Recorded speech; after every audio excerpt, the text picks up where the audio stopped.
아니 무슨 말씀을 드려야 될까 이게 좀 생각이 좀 나더라고요. 그렇잖아요.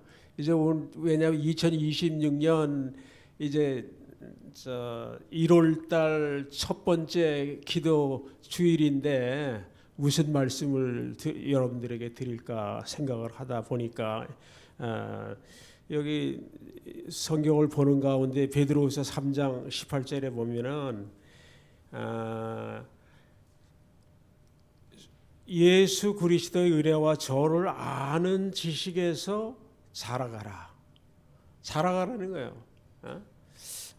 그래서 올해는 좀 더 우리가 하나님을 아는 그러한 지식이 자라가는 그러한 삶을 살아야 되겠다. 내 자신이 좀 생각을 했습니다.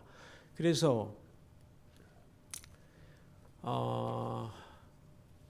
하박국 3장 2절에 있는 말씀이 생각났어요. 그래서 이 말씀을 좀 드려야 되겠다. 여호와여 내가 주께 대한 소문을 듣고 놀랐나이다. 여호와여 주는 주의 일을 수년 내에 부응케 하옵소서. 그래서 오늘은 부흥하는 네파교회, 어떻게 하면은 우리가 이 네파교회가 부흥할 수 있을까? 또 이 침체돼가는 이 네파교회가 어떻게 좀 더 영적으로 성장하는 교회가 될 수 있을까를 좀 생각해 보는 것이 좋을 것 같아요. 그래서 여기 지금 하박국은 이제 여호와여 주는 주의 일을 수년 내에 부응케 하옵소서 이렇게 기도를 드렸어요. 이 수년 내에 나타내시옵소서. 진노 중에라도 긍휼을 잊지 마옵소서 하시면서 이제 긍휼을 잊지 마옵소서. 하나님께서 이스라엘 백성들에게 긍휼을 베푸셔서 주의 일을 부응케 해달라고 간절히 하나님께 기도하는 그 하박국 선지자의 말입니다. 이때 당시에 바벨론을 통한 진노의 심판을 연기하시고 그들로 하여금 돌아와 하나님의 거룩한 말씀과 은혜를 율례를 지키는 삶을 살도록 해달라는 하박국 선지자의 간절한 기도입니다. 그래서 하박국은 하나님의 뜻을 충분히 이해할 수는 없었지만은 그것이 최선이라는 것을 알고 있었습니다. 그럼 부흥은 어떤 것일까요? 부흥. 우리가 부흥은 쇠퇴하거나 침체되었거나 하다가 다시 일어나거나 또 활기를 되찾는 것을 의미합니다. 그렇지만 종교적인 맥락에서 볼 때는 영혼이 소생하고 생명력이 회복되는 영적 각성을 뜻하는 것이에요. 영적 각성을 뜻하는 것입니다. 그래서 지금은 모르지만은 저희들 우리 서장로님이나 저나 여기 좀 계시던 분들 보면은 꼭 뭐가 붙어요? 부흥 전도회. 심령 대부흥 전도회 이런 큰 패말이 그냥 어디 저기 전장로님 들어보셨어요? 예, 그럼 여기 뭐 다 그래도 나이가 있으신 분들이라 다 들어왔네. 그냥 뭐 심령 부흥 대전도회 하면서 그냥 크게. 근데 여기 오니까는 부흥자는 없어. 하나도 없어. 한번 구경도 못한 것 같아요. 그러니까. 그때 당시에 한국에 있는 분들의 그 애절한 믿음이 정말로 대단했던 것 같아요. 그러니까 어떻게 하면은 이 6.25 사변으로 인해서 이 무너진 이 한국을 참 신앙으로 회복시킬 수 있을까 해서 열렬하게 말씀과 기도를 통해서 어떻게 해요? 사람들에게 복음을 전했습니다. 그 결과 오늘날 어떻게 됐습니까? 우리 한국이 미국 다음으로 선교사를 많이 보내는 국가가 되었어요. 오늘날 웬만한 건 다 메이드 인 코리아예요. 너무나 지금 한국 사람은 진짜 뿌듯한 자부심을 가질 정도로 이 한국이 발전을 했습니다. 이것은 뭐냐? 우리의 선배들이, 믿음의 선배들이 열심히 기도하고 하나님께 매일 다닐 결과가 아닌가 생각을 합니다. 그렇지만 오늘날 사는 세대에는 아마 한국에 가도 부흥자 들어간 건 저 보질 못했어요. 제가 여러 날 가봤는데 요즘 뭐 부흥 전도회 한다는 소리는 못 들어봤어요. 그리고 하게 되면 뭐 며칠씩 해요. 일주일씩 뭐 열흘씩 막 이렇게 그냥 전도회를 그냥 하는 것을 우리가 볼 수 있습니다.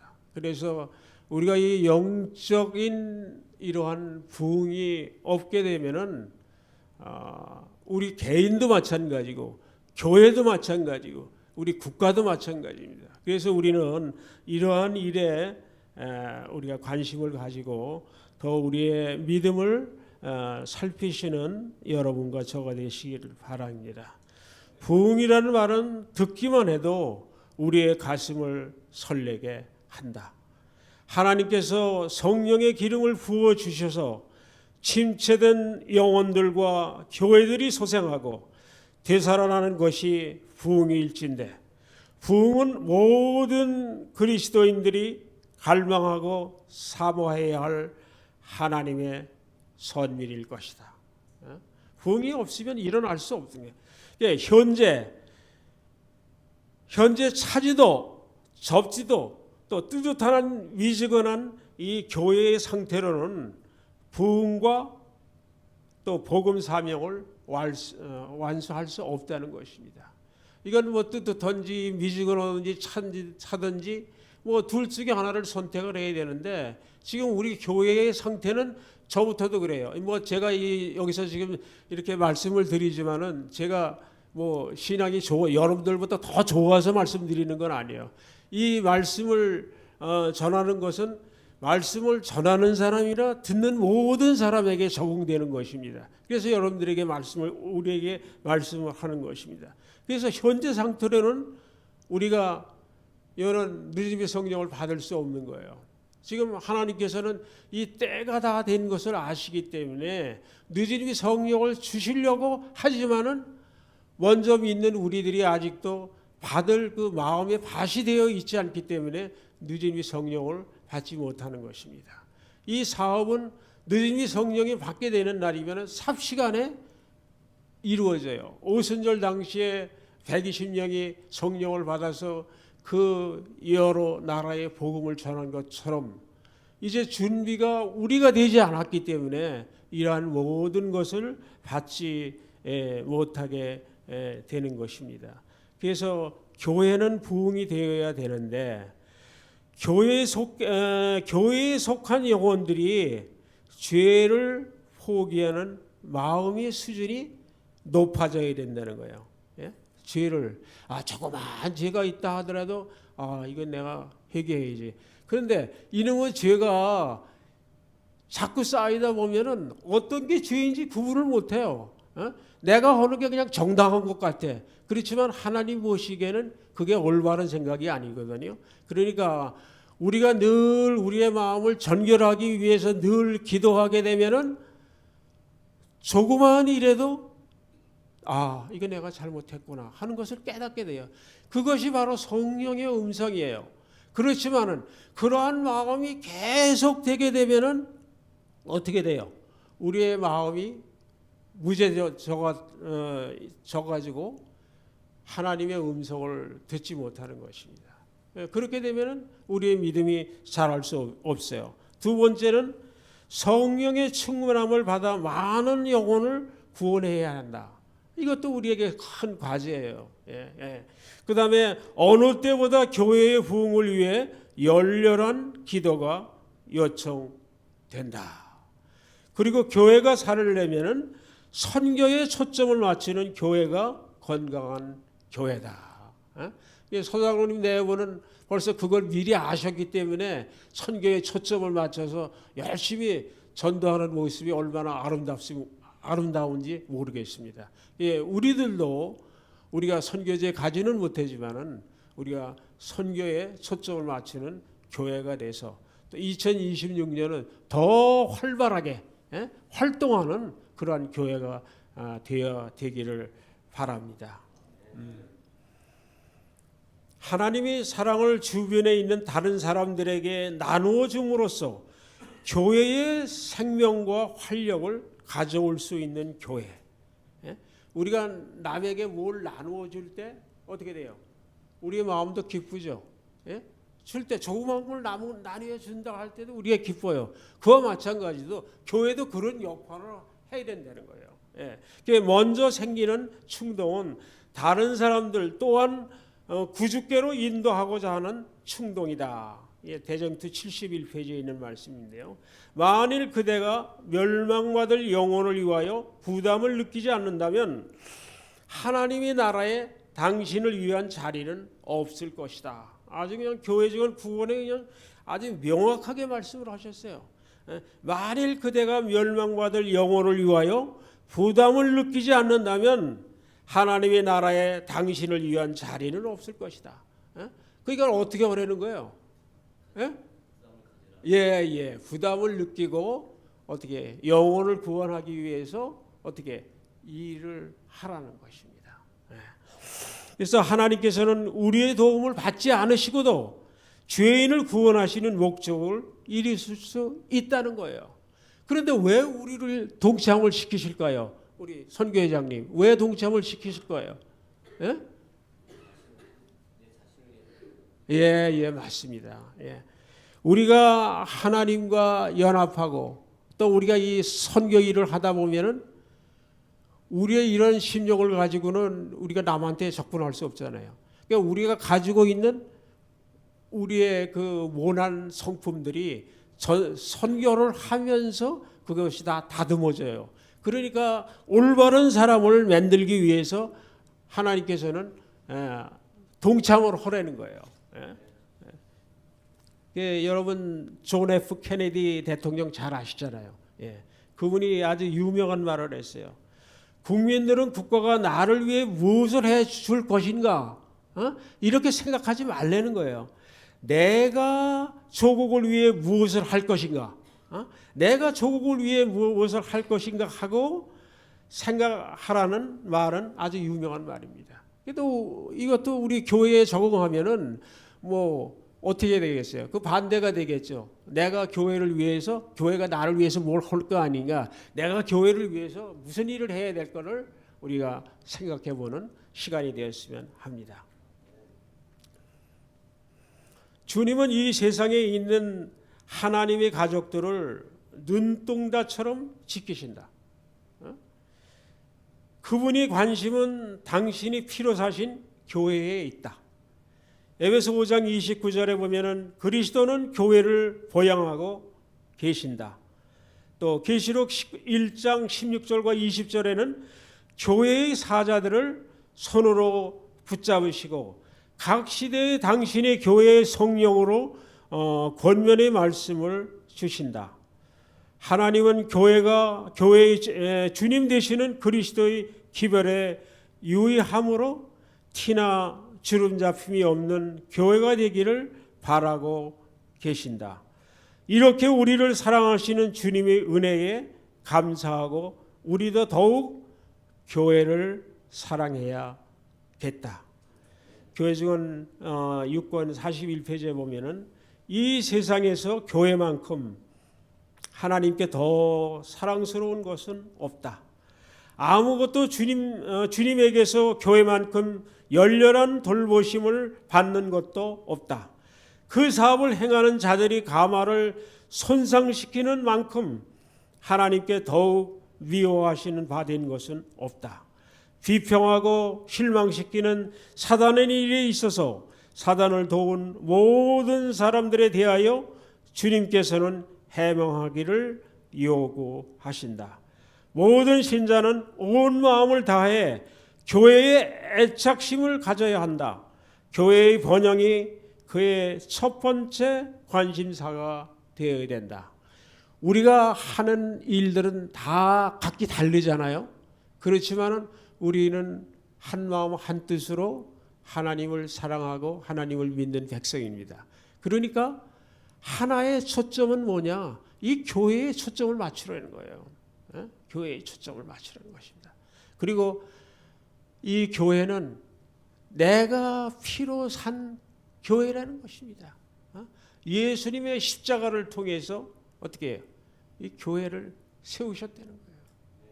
그러니까 이 교회의 중요성에 대해서 그래서 교회를 위해서 비평하거나 교회에 대한 그 어떠한 것을 보는 사람은 내가 좋아하지 않는다는 것이에요. 여기 분명히 얘기했어요.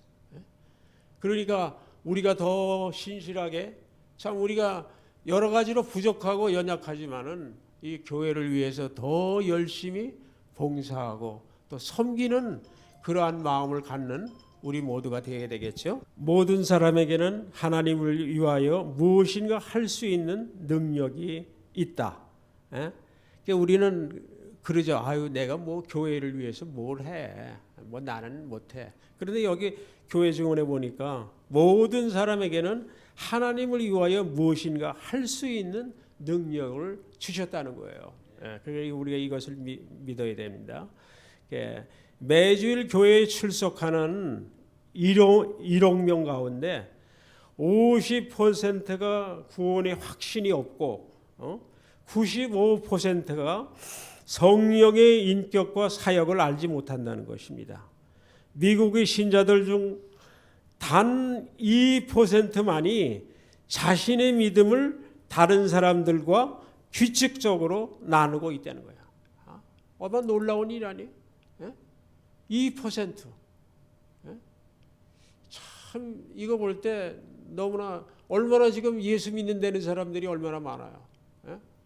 그렇지만은 단 2%밖에 없다는 거예요.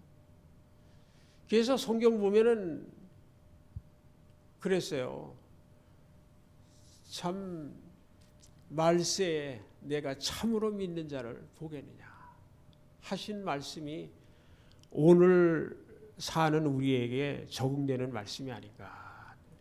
세상이 너무나 살기가 좋아요. 너무나 그냥 뭐 이 인터넷이 발달되고 뭐 여러 가지 말해서 요즘 젊은 사람들은 그냥 뭐 참 스마트폰 하나만 가지면 그냥 즐길 수 있어요. 그냥 밤에서 그냥 뭐 시간 가는 줄 모르고 애들이 즐겨요. 이러한 시대에 또 그냥 전화 하나만 들으면 뭐 물건 사고 싶은 거 다 구하잖아요. 그냥 다 구하잖아요. 그러니까 이런 시대에 하나님 믿는다는 것이 그렇게 쉬운 일이 아닙니다. 그래서 여기에 실존하는 일생의 삶으로부터 완전히 배제된 것처럼 보인다. 많은 훌륭한 그리스도인들에게 있어서 하나님은 주일이나 안식일 아침에 생각해 볼 만한 정신적인 개념이다. 그냥 뭐 주일이 됐으니 교회 가야지, 또 안식일이 됐으니 교회 가야지 이러면서 그냥 생각해 볼 그런 존재라는 거예요. 그렇게 그냥 마음에 와 닿는 게 별로 없다는 거예요. 그러면 이게 큰 문제가 아닙니다. 일단은 하나님을 믿게 되고 저거 되면은 내가 이게 예수님과 만나는 그러한 경험이 있지 않으면은 우리의 믿음이 자라지 않아요. 아무리 오래 교회를 다녔다 하더라도 그러한 체험적인 경험이 생기지 않으면은 정말로 예수님과의 그 올바른 관계가 이루어질 수 없다는 것입니다. 그래서 오늘날 교회 안에서의 가장 큰 죄악은 뭐겠어요? 불신이라는 거예요. 불신. 오늘날 교회 안에서의 가장 큰 죄악은 불신이다. 하나님이 당신에게 실질적인 분이 아니라면 하늘을 향해 불타오른다는 것은 불가능한 일이라는 거예요. 여러분 어떻게 생각하십니까? 우리 전장로님 어떻게 생각하세요? 하나님이 당신에게 실질적인 분이 아니라면 하나님을 향해 불타오른다는 것은 불가능하다는 거예요. 그렇잖아요. 그래서 데이비드 브라이언트는 이러한 말씀을 했어요. 우리는 2000년 이후를 어떻게 준비할 것인가? 라는 질문을 던진다.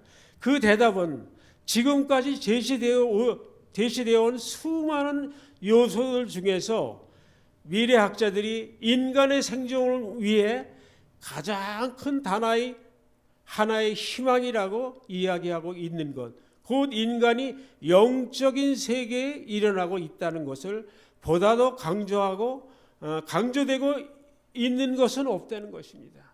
영적인 세계에서 일어나는 것들이 있어야 된다는 것입니다. 그래서 인류의 희망은 궁극적으로 그 어떤 것보다도 영적이고 또 도덕적인 부흥에 달려 있다는 거예요. 그래서 교회는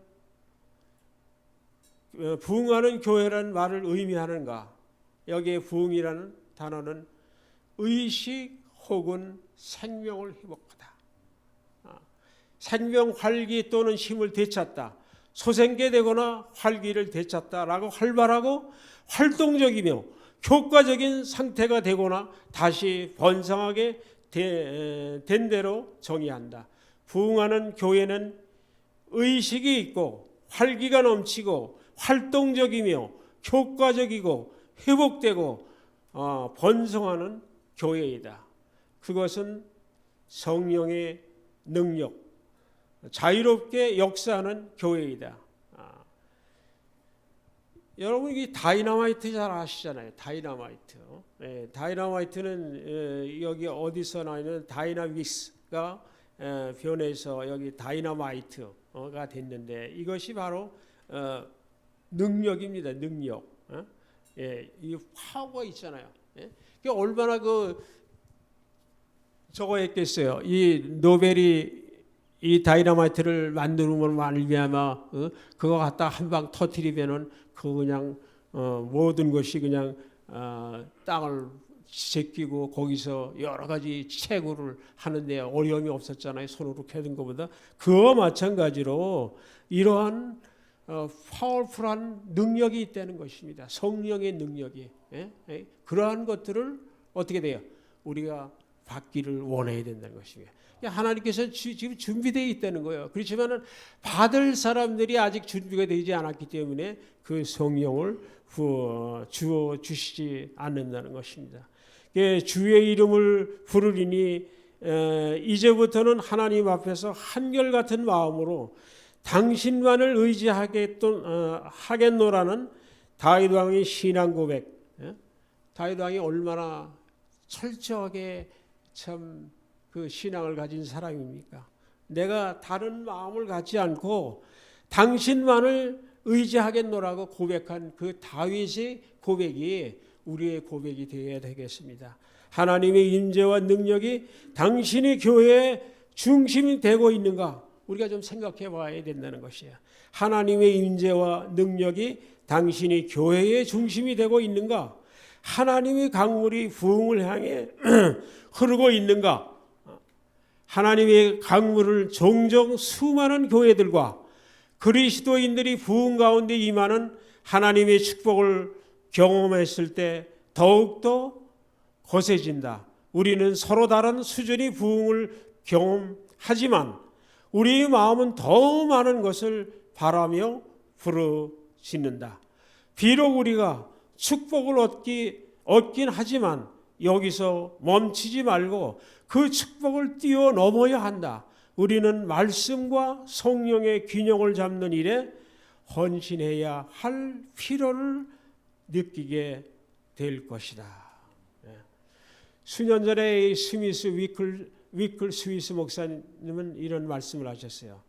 말씀과 성령이 함께 가게 될 때, 말씀과 성령이 함께 가게 될 때, 세계가 지금까지 보지 못했던 부흥이 전 세계로 일어나게 될 것이다.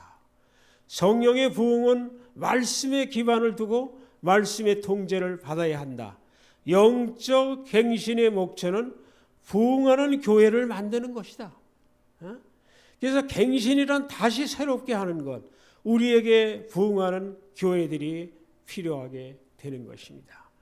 교회의 부흥이 필요한 때를 우리는 어떻게 알 수 있는가?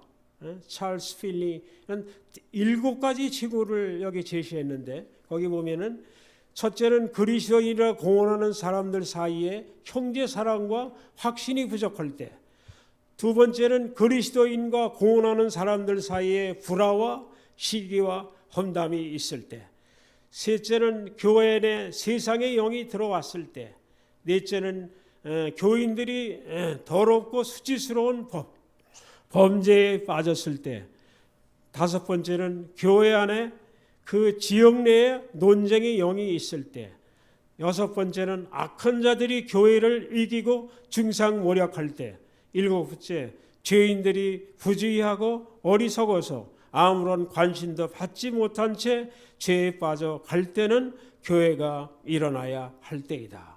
근데 내가 가만히 보니까 여긴 뭐 거의 우리가 해당되는 게 아닌 것 같아요. 그러니까 우리는 조금 영적 수준이 좀 높은 교회가 아닌가 이렇게 생각을 해왔습니다.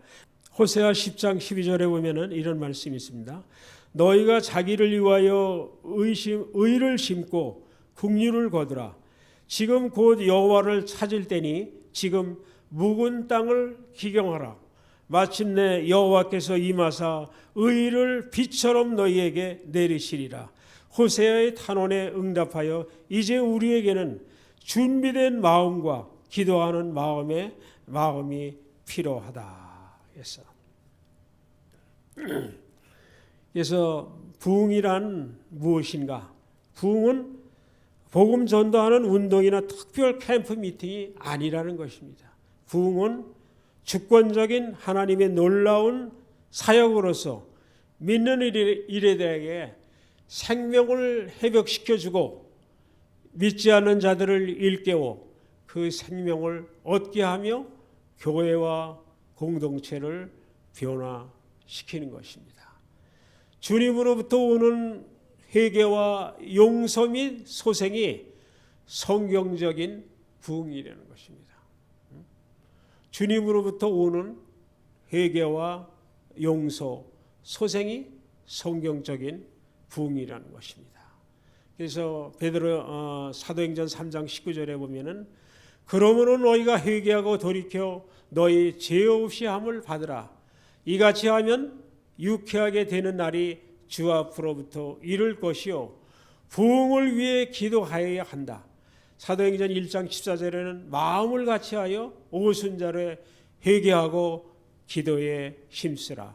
우리 모든 필요 중에서 가장 절실하고 긴급한 필요는 참된 경건의 부흥입니다. 마크 필리 목사님은 이런 말씀을 하셨어요. 그리스도의 영성이 살아날 때 일어나는 현상은 영적 부흥입니다. 하늘로부터 내려받은 영성의 불이 붙으면 그 불길이 먼저 나가는 것입니다. 가족에게로, 교회 안에 형제 자매에게로, 또 이웃에게로, 또 부흥의 불길이 널리 나갑니다. 영적인 부흥의 열매는 그리스도인들이 개인적인 삶의 변화로 나타납니다. 신앙은 생활입니다. 그렇지 않아요? 우리가 교회가 부흥하기 위해서는 어떻게 되겠어요? 저 먼저 각성해야 된다는 거예요. 여기 지금 마크 필리 목사님께서 말씀하시기를. 그러니까 각자 개인이 어떻게 돼요? 네? 일어나야 된다는 거예요. 그래서 그 힘이 모아질 때 어떻게 강력한 이 파워가 생긴다는 것을 여기 말씀하셨습니다. 부흥과 개혁은 별개의 것이다. 부흥이란 영적 생애를 새롭게 하며 정신력과 마음의 힘을 일깨워주고 영적 죽음에서 부활하는 것을 의미한다. 사상과 이론의 변화 및 습관과 제도의 개선을 뜻하는 것이다.